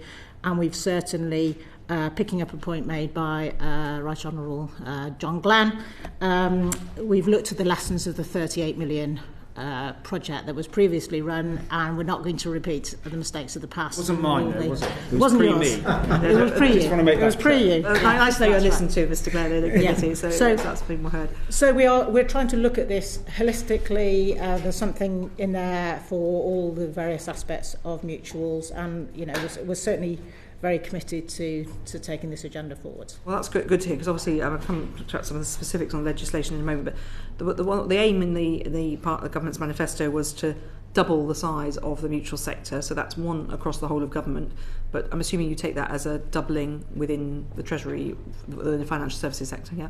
So is that more smaller ones, or is it just lots more nationwide? So I think it will be hard to make lots more nationwide. Indeed. But look, I think there isn't just one single answer to that. I think it depends on which part you're looking at. So for credit unions, for example, we have less credit unions than we had previously, but they've put on more members. They've got more savings. They're making more loans. So I think we will look at it. You're looking at their balance sheet, or rather than. I mean, obviously, credit unions, we know that the challenge of the smallest ones. So amalgamation hasn't always been a bad thing. Yes. But are you looking at the number of customers, and that's what you consider doubling that, or if you measure that sector? So I think we will look at the number of members. I think we'll look at all of those different aspects, and we're going to try and drive them all, membership.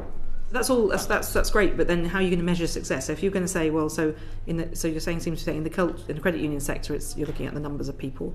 There could be lots of smaller co-ops set up, smaller building societies could re-establish, or some of the smaller ones could amalgamate, but have bigger customer bases. So how are you measuring across each bit of the sector within the financial services sector, and how are you going to measure whether you've achieved what you're setting out to do? So I think ministers have not yet determined exactly how to measure it, but those are all the various factors that we'll be looking at. I should have declared, of course, I am a Labour co-op MP, and I think just to be clear, it's not sponsored by the bank or co-op group, but for the co-op party. Mr. Glenn. Could I ask you, Ms. Nurse, about the fact that a lot of credit unions, when I'm sure economic secretaries through the ages get on their desks and other credit unions gone under, often they're very small institutions. It's never been possible really from the centre drive consolidation. But how do you sort of reconcile that anxiety over performance security with that desire for expansion?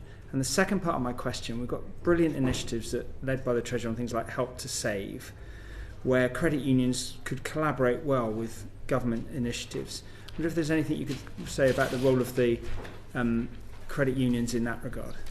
Sure. Look on the first. I mean, obviously we have the prudential regulator who is responsible for the sector and is and supervises firms from the very largest to the very smallest, and I think has done a good job over time of managing the failures of some of these smaller organisations. I think some of the work of the Transformation Fund, looking at these credit union service organisations and just trying to get some of the economy, even if they're not going to merge, some of the economies of scale, some of the efficiencies, some of the learnings, I think all these things will add to the resilience of the sector. I expect there will be some more consolidation, and I saw that ABCL were saying the same thing when they appeared before you. But I think at the moment it's always something one has to be aware of. But I think the balance doesn't feel too bad right now. Yeah. On things like Help to Save, there is an active conversation going on right now about how to take that forward. The government is looking at it right now. Up until now, there's been one provider.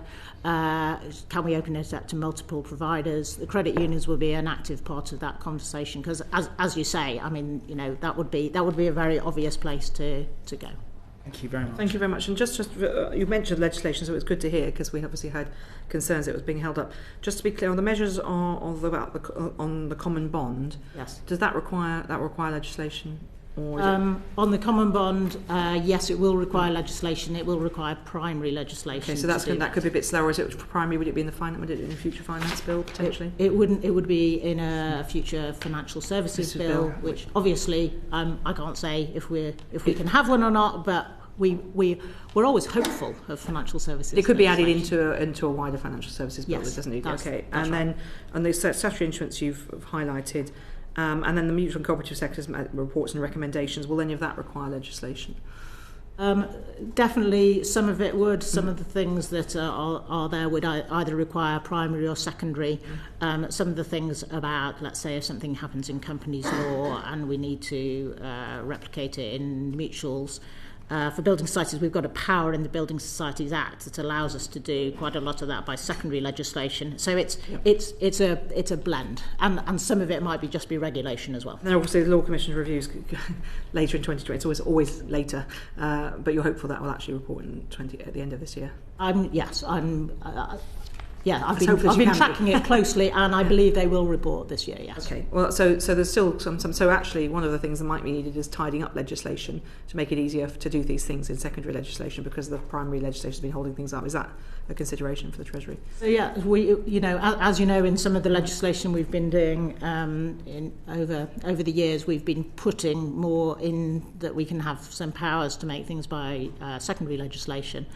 And so that is definitely an area we'll consider across this mutuals piece. Thank you very much indeed. John Grady. Yes, thank you very much, Dame Meg. So sticking with legislation and as nurse, obviously we want more growth in the economy. And a key focus of that is FCA regulation. Now, Mr. Rati, the Chief Executive of the FCA, wrote to us last month with a pretty broad list of areas where the FCA is waiting for legislation. So why is it taking so long to push through legislation to back up the government's own strong policy of economic growth?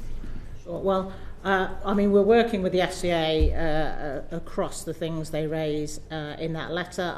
Quite a lot of those do take primary legislation, so we are working hard to be ready if there's an opportunity to do that. Obviously, I can't front-run the King's speech, but we'll be ready to go. Lots of things that have been announced, like Consumer Credit Act reform, consolidating the payment systems regulator into the FCA, senior managers regime, FOS reform. These all take primary legislation, and that takes time. Okay, and just before we move on to primary legislation again, now Consumer Credit Act is 1974. We only had 3 TV channels.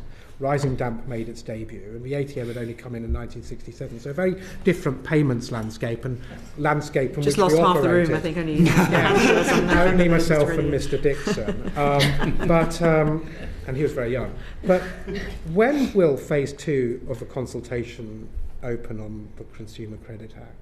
So we have already been consulting on some of those, some of the Consumer Credit Act, and we would intend to advance through the next piece of primary legislation that we get. So we'll be responding to that in the spring. And when would you expect that primary legislation to be advanced? So that will be dependent on the King's speech. So on primary legislation then, what is behind this delay? Is it that politicians are dragging their feet?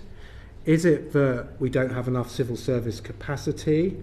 at the same time as we're looking to downsize the Treasury? Or is it a lack of particular skills in the Treasury, for example, draftsmanship and legislative drafting skills? Why aren't we getting on with this legislation? I mean, some of it's like the Consumer Credit Act, 1974. I mean, the world is so different. Shall I give a tiny bit of context, not least to our staff watching? I mean, we have transferred the entirety of financial services regulation from the European Union to a domestic thing in the last couple of years. So far from having a lack of legislative capacity, we've been doing nothing but legislating, and that has been. And we try to, in doing that, set out a framework to make this more modern and a bigger approach. And there's a lot of focus on financial services legislation and growth. So, I mean, I think that's slightly the context as we focus on a new set of how we regulate outside the European Union and how we focus on growth. But so another hidden cost of Brexit is that we haven't been able to undertake the legislative modernisation. Well, obviously, there's going to be growth. some advantages in having being able to regulate our own financial services. But I'm just saying that there's been an enormous amount of financial services. To turn it on its head, then, Mr. Bowler, and then I'll pass back to Dame Meg. Are you confident that the civil service and the Treasury is able to progress this so that, for example, we could get this legislation into the next King's Speech if we so desired? Yes, and as with all legislation, the government needs to prioritise what it wants to do, but we're very clear what we want to do. Mr. O'Neill, I'm conscious you've not had a chance to speak at all today. Is there anything you'd want to add to that? I just wanted to, I'm here to talk about the growth agenda of the government, if that question came up, and I'll just summarize that growth is the number one priority, and it's about stability, investment, and reform. That means I think that promotion beckons, Mr. Neil, or Mr. O'Neill. I don't say that enough in front of ministers. And we're obviously keen on growth, but these are the nitty-gritty is what is been a bit the focus for today, so I appreciate you attending. But just on the Consumer Credit Act, before we just finally move off that, I mean, is it actually possible to legislate for such a complex and varied landscape? It has been a long time being discussed. Would it be better to do it through, for example, the existing consumer duty? I could come in on that. Well, we have transferred about half the Consumer Credit Act already went to the FCA, and they are regulating it previously. Then we've got the retained provisions of the Consumer Credit Act, which is what we're looking at now. Some of those things are challenging just to put into regulation because there are kind of some fundamental rights that work better perhaps in legislation than in regulation, but that is what we are working through now. So really the bit that was with the FCA, you're not really going to focus. The bit that's already with the FCA is working well. Yeah. It is the bits that are still retained in the law that we're working through. So and you're confident that you need to have, because look, putting it bluntly, there's a tendency of all politicians to say, well, legislate for that because it's an action point. It's sort of, and actually sometimes, some of the best bits of work that Parliament does isn't through direct legislation, it's through secondary legislational guidance. Sure. Well, some of it we have to do in primary because it's in primary now, so you can't.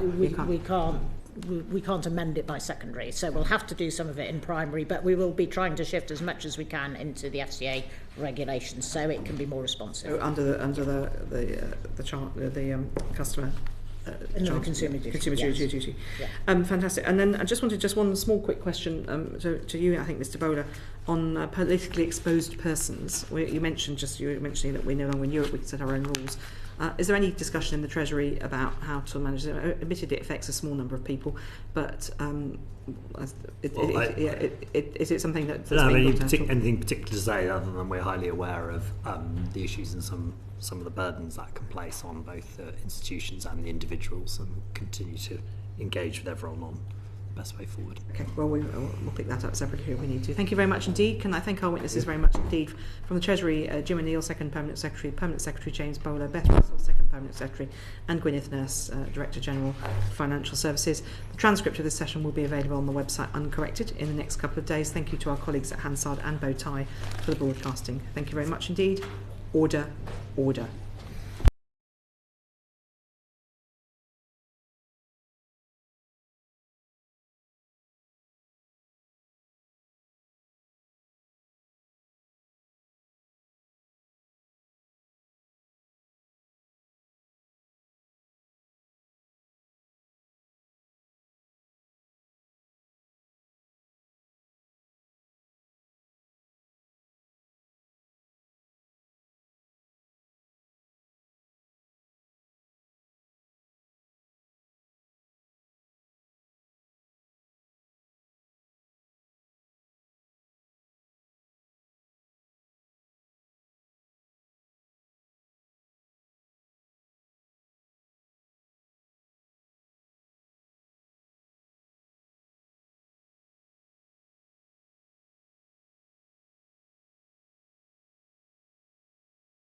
Order. Welcome back to the Treasury Select Committee on Wednesday, the 11th of February 2026. We're delighted to welcome the Debt Management Office in front of us.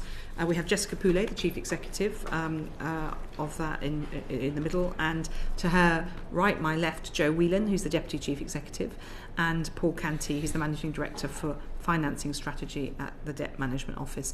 And Ms. Pulay, it's not that long you've been in post now. Have you got any general comments about how life's been at the helm of the DMO? Because I should just say, of course, we first, I think, had contact when your predecessor was in front of the former committee I chaired, and we were worried then. Our concern in our report as the Public Accounts Committee was succession management. So you are the successor to Robert Thiemann, who was there for 20 years. How's it been for you taking over? So thank you very much, and good afternoon, everybody. It's a pleasure to be here and to have the opportunity to talk about the work of the DMO. First, I'd like to say what a tremendous privilege it has been to be CEO of the UK Debt Management Office, and in particular to lead such a talented and professional team. From reports from the front suggest that it has been, so to speak, a seamless transition. However, I have implemented several changes, adaptations to reflect the complex environment in which we all live since becoming CEO. First of all, to ensure optimal operational resilience, we have expanded the Executive Committee by an additional 3 members. And this helps not only with the organisational decision-making process, but also just strengthens our capacity to meet the government's financing needs in this complex environment. Secondly, we've established a new investor engagement and strategic research team, and that is dedicated to deepening our dialogue with the market, which is an essential function to provide optimal market intelligence, which will ensure the effective delivery of our financing programme. That's from the internal perspective at the DMO. And from an external perspective, and that was just a couple of examples, but from an external perspective, there are also a couple of adaptations that I would point to, but again, they're just a couple of examples that I would like to highlight now.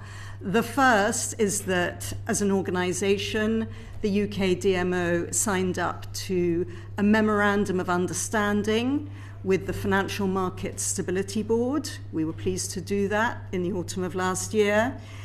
And from an operational perspective, the government has introduced some tactical adaptations in order successfully to deliver the financing remit over the past year. An example of those might be the introduction of a new modality which is called programmatic gilt tenders, or P-tenders, and these have been welcomed by the market as an additional tool at the margins to provide some flexibility within the context of an open, predictable, and transparent programme, but some flexibility in order to respond in a more agile fashion to in-year market developments. So our core operating principles remain the same, but the adaptations that we've introduced, particularly over the last year, have ensured the successful delivery of the financing programme. Okay, and your predecessor in 20 years had to stop one auction. I'm just for the record checking, have you had to do that in your We time? had an uncovered auction. The DMO has not had an uncovered auction since I took over as CEO on the 1st of July 2024, and nor since 2009. Thank you very much indeed. Dame Harriet Baldwin. Thank you very much, Chair. Can I ask, you're obviously issuing a lot of gilts, and what changes have you seen in terms of who are the end purchasers of those gilts? So thank you very much indeed for that question. We do indeed have an elevated financing remit this year. Our gilt remit is £303.7 billion this year, dating back to the beginning of April. The year finishes at the end of March. And at this point, we have delivered more than £280 billion of that. And we've done that successfully, notwithstanding the challenging backdrop. And I mentioned that we'd made some tactical adaptations. And one of the adaptations that we made was to reflect the changing nature in structural demand for gilts. So, for example, for many years, you had seen the defined benefit pension schemes purchasing gilts. This had been a feature of the market for many years and was one of the reasons why the UK was able to benefit from a higher weighted average maturity of its debt portfolio compared to our G7 peers.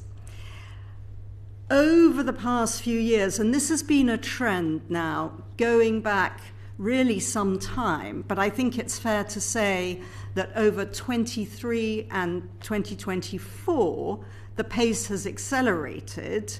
These defined benefit pension schemes have been bought out by insurance companies through so-called bulk purchase annuity transfers, BPA transfers. As I say, this trend had been happening for some time, but in 2023 and 2024, we saw around £100 billion worth of these bulk purchase annuity transfers.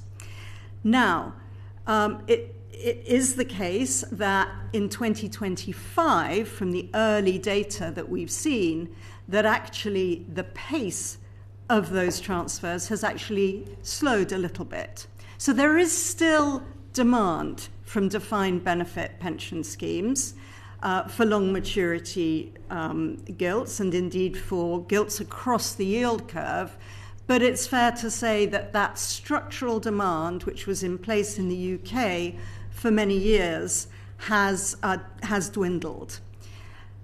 Now, what has happened to those insurance companies who were buying these BPAs, these annuities from the DB schemes?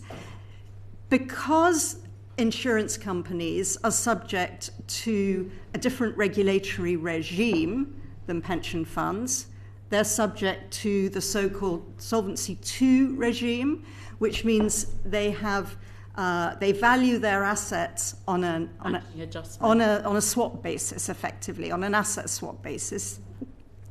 They were expected to sell the gilts that they bought from the defined benefit schemes.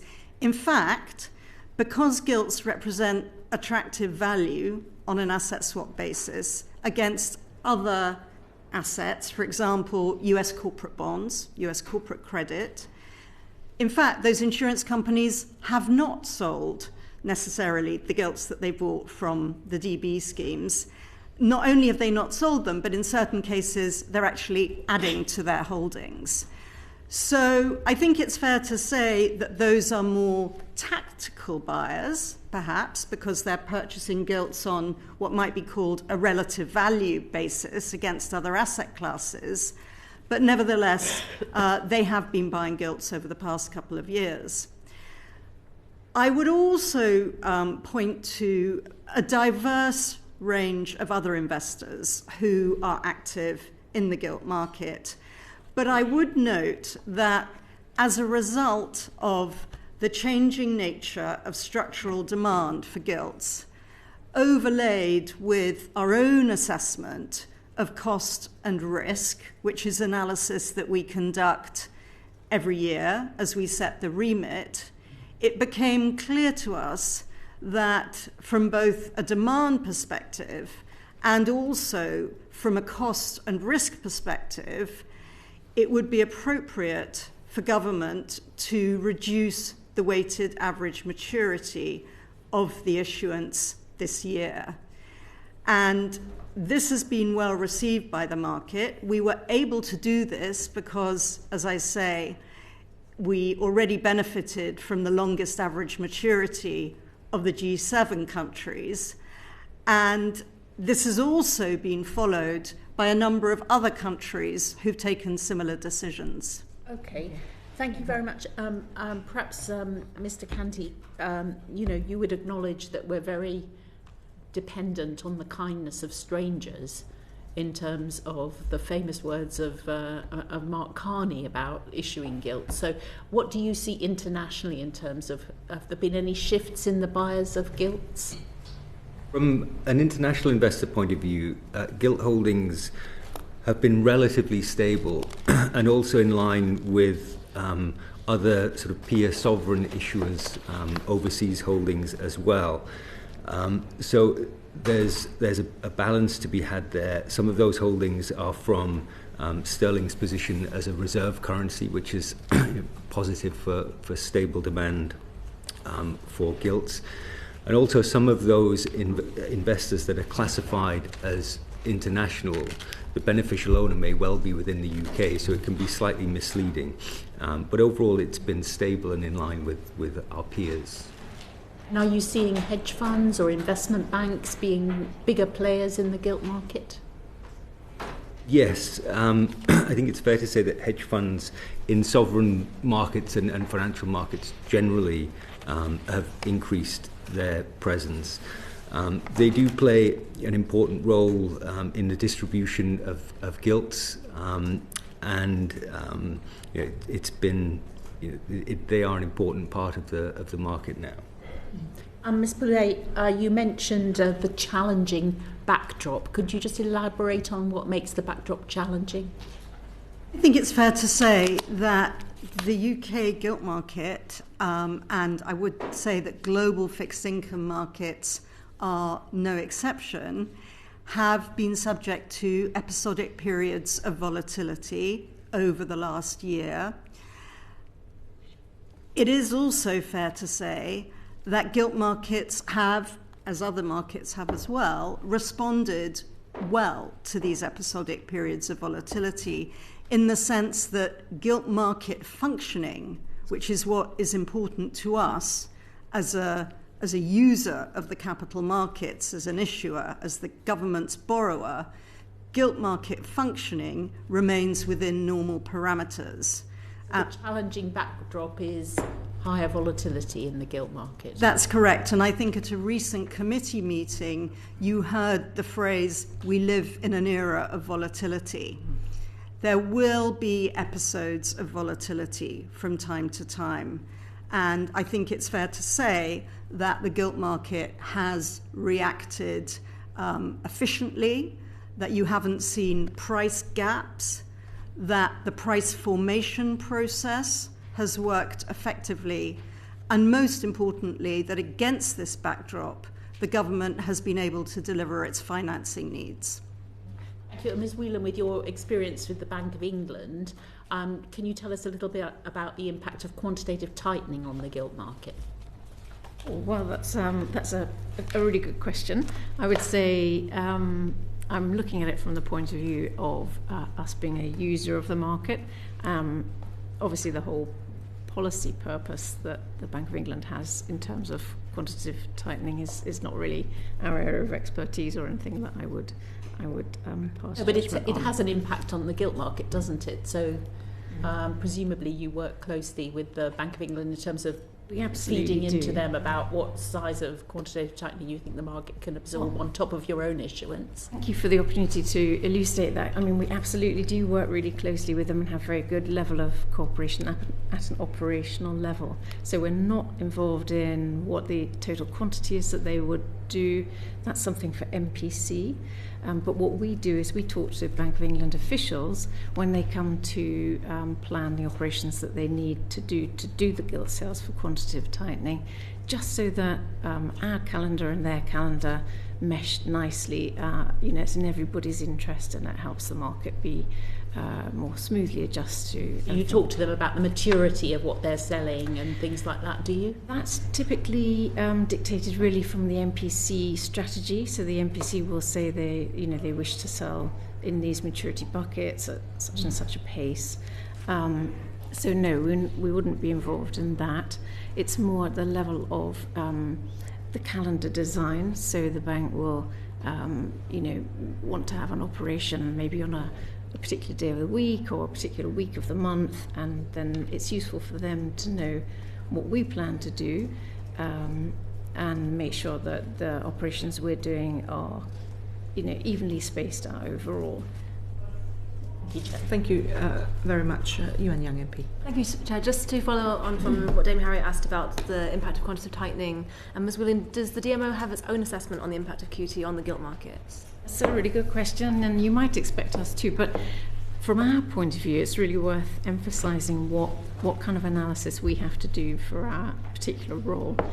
So when we're making advice for ministers and so on, we need to be thinking about the kind of medium-term outlook, and we're looking at the whole range of factors that could affect the market level rather than specific things. So we don't do studies on individual particular subjects like that. We're looking overall, and I'm sure Jessica will want to elaborate on the kind of analysis that we do. You take up, of course, all these different factors in the round, but for example, if one year the MPC were to vote to completely slow down QT dramatically, then I presume your advice to ministers would change about the capacity of the gilt markets, for instance. Is that the kind of decision-making and advice that you give? It's a little bit more nuanced than that, in the sense that government has undertaken that it won't change its issuance strategy in relation to monetary policy things.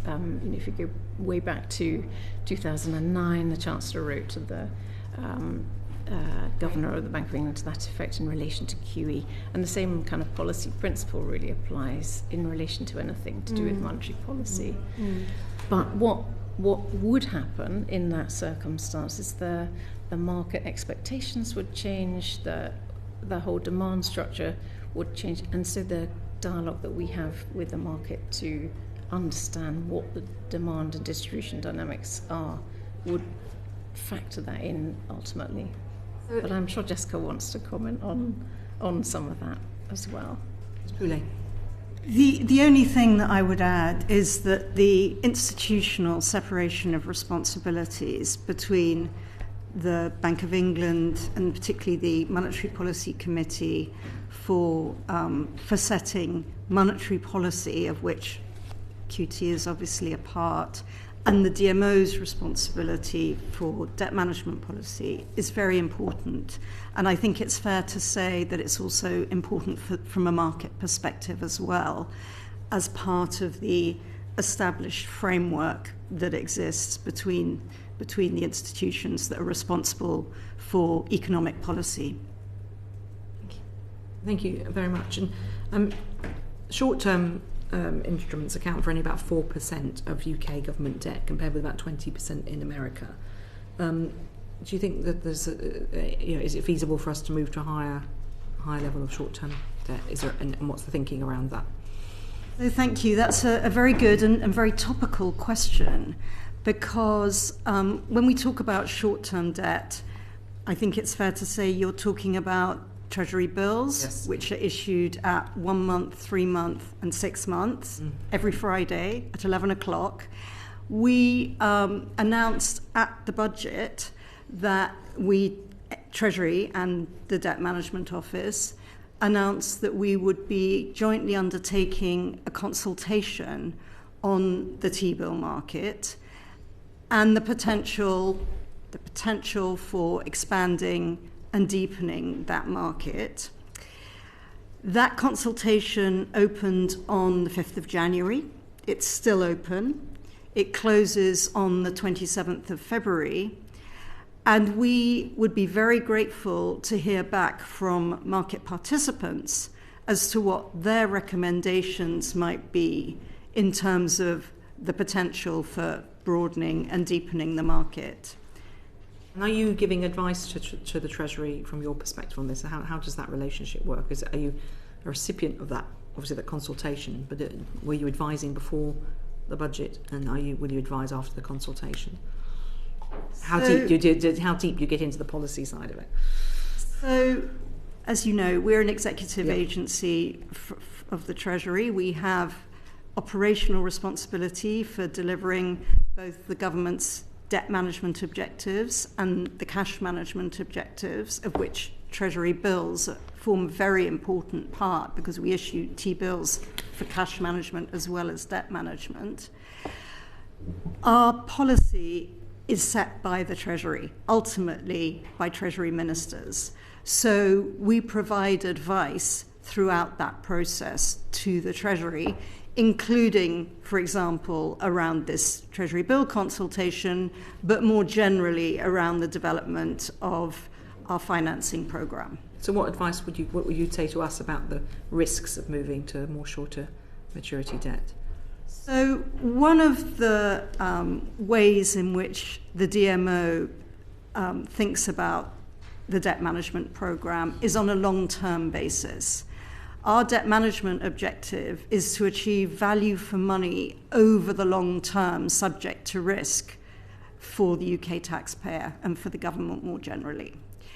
And I stress over the long term.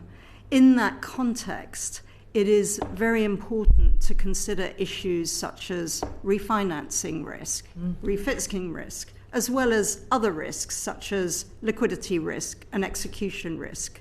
There are myriad risks which go into the assessment of cost and risk advice that we provide to the Treasury.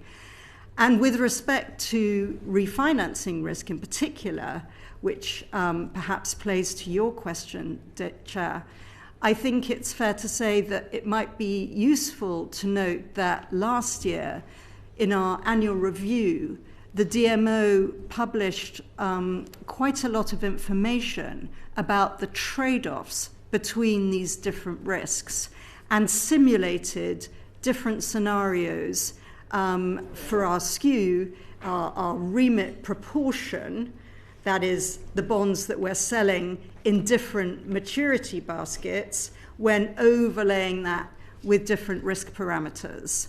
So that is something that we, as a long-term borrower, need to consider very carefully. Then from very short to very long, we hear that the tech companies in the US are issuing 100-year bonds. Has there been any discussion that you've been part of to have very long bonds? Because of all people backing that, I would think government would be, any government would be, well, the UK government would potentially a good bet. Is that even being discussed? So, and what would be the problems or advantages of doing that? I think it's important to note that the transaction that you're referring to yesterday, which was a very significant transaction for the UK credit market, was perhaps, if I may say, a slightly special example. I mentioned that historically the UK has benefited from the demand from defined benefit pension schemes, and that has supported long-dated gilt issuance for many years. And we were, I think, the first government borrower to extend out our yield curve to 2073, which is the longest bond that we have on our conventional curve. Well, what is the length of that one? When was that issued? That was issued... It would have been a 50-year one. It was. Yes, it was issued. Yes, exactly. Maybe, yes. Yes. Okay. So that is the longest bond that we've issued. We are aware that other issuers have accessed the so-called century bond market in the past. However, bearing in mind the structural nature of demand, my sense at the moment is that it would be sporadic demand for this type of product. Okay, thank you very much indeed. John Glenn MP. Sorry, John Grady MP. Excuse me, John. Maybe I'll start by just declaring, because we're discussing Islamic finance, that I'm the chair of the APPG on Qatar, and then I'll hand over to Mrs. West. Thank you. And I'm the trade envoy to Pakistan. And this question is about the UK's last issuance of sovereign sukuk being in 2021 and maturing in July of this year. And in the assessment of the panel, how has the sukuk performed? So I think it's fair to say the UK was the first issuer on a sovereign basis. Yeah, we have confirmation in the non-Islamic world. of sovereign sukuk back in 2014 and was followed up in 2021 by, the first issue was £250 million. The follow-up issue was £500 million. And I might ask Jo to comment a little bit on that transaction. Absolutely. So that was an Al Ijara structure, and it was a 5-year maturity, and it was well placed into the market. Had really, good global placement. So from our point of view, just to explain what our role is, DMO is not involved in the policy side of Islamic finance, of course, and nor were these sukuk issues part of the debt management program as such. But our expertise was useful and relevant, hopefully, because we bring things to market, and so we were able to help in the marketing and distribution side of it. And on that score, I would say, the main choice really was around using a technique called syndication to bring it to market, and I would say that worked well. It allowed a very interactive dialogue with the investor base, reaching out to lots of different types of investors. There was some international marketing effort as well, and you could see that reflected in the gradual level of comfort that built amongst the investors. So it was a good technique. What lessons would you say have been learned through that process, which is relatively new compared to how long we've been selling debt for? Yeah, I would say it's quite niche in the sense that it was a very small, bespoke type of issue. So we use syndications for the wider programme anyway. We had done before, and we continue to do so. So I don't think there were specific lessons from that for us on the debt management programme, but others may have other thoughts to add in. Yes, I would just echo that this was a transaction which was done outside the normal debt management framework. It was led by our colleagues at the Treasury, and it was done for wider purposes than for debt management purposes. Thank you. Very policy-driven, Mr. So my questions, I might be asking the wrong people for these questions, but I'm sure you'll have some light to shed on it. Just what was the investor base of the 2021 sukuk? Do you have any kind of, who were the buyers of it? Quite a few of the buyers were, as it were, regular gilt investors who were not buying it specifically because of its structure. They were buying it because of its yield. But then there were also Islamic banks, there were international Islamic parties, investors who were interested to purchase it. And obviously, there's people use Islamic finance in Britain because we've got a Muslim population, which includes many successful business people who fund things through Islamic finance. Just out of interest, what do you think the fact that we're not issuing another sukuk, do you think that has any impact on the UK's position as an international centre for Islamic finance?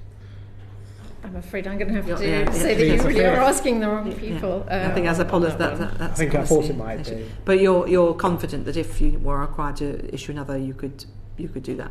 There were no issues. I think we learned a lot in terms of making sure there's a lot of cross-working and cross-departments. There's a lot of legal complexities to it. So we've learned a lot. We've taken all the lessons learned and made a record of those. Okay. I think that's all we can see on that. Thank you. And just, Ms. Pulay, you're now in the hot seat and you have been for about 18 months. What are the big risks you see to the future of the DMO? It's always been a very stable organisation. It's been quietly, I suppose it doesn't feel quiet to you when you're doing the auctions, but you're in that corner of the city doing what you do. Are there any big risks or worries that you have as Chief Executive? So the most important thing for the DMO is to deliver on its core objectives for government, to meet the government's debt management objectives, which it is doing very effectively. Of that 303.7 billion I mentioned, we've sold 280 billion of gilts so far, 90% more than 90% of the financing remit, and we've done that with auction cover ratios which are extremely robust and significantly more robust than they were in the 10 years previous to that. We've also... Do you have any sense of why that might be? I think there are a number of reasons. The gilt market remains a very efficient, very liquid, very deep market, and investors like to diversify, and we have a broad range of market participants. We referred to that somewhat earlier, but not only do we have some of the ones that have previously been referenced, but financial institutions and so on look to acquire gilts for many different reasons. So the programme is very well supported. We've also seen over the past year record amounts raised through our syndication programme. Just last September, we issued a £14 billion transaction at 10 years. This was the largest ever bond in one go that had been issued for the UK government. It was followed up by 3 more syndications, including one just a few weeks ago in January, which have also seen very robust participation, both from domestic institutions here in the UK and also from international investors as well. The programme continues to be very well supported. What would concern us was if the gilt market did not function as effectively as it does now. I am pleased to say that if we look at the range of metrics which we monitor, and we monitor a range, the gilt market is functioning effectively. But that would be a concern, because without that, it would be, of course, more challenging to deliver the government's financing needs. And what's the range in the auction? Is there have you got an indication of the range of bids that come in? Obviously, they coalesce at the point of crystallisation, but is it wider or narrower than it has been in the past? And is that significant, if so? So there are different metrics to measure that, and the most visible one is what one might call the tail, which is the differential between the highest accepted yield and the average accepted yield. Those auction tails, which the market monitors very closely, have been extremely concentrated. And I think that also reflects the appetite for the instrument, and also for the efficient way the programme is being supported by market participants. And I should know, but I think the Red Book did lay out your figure for next year.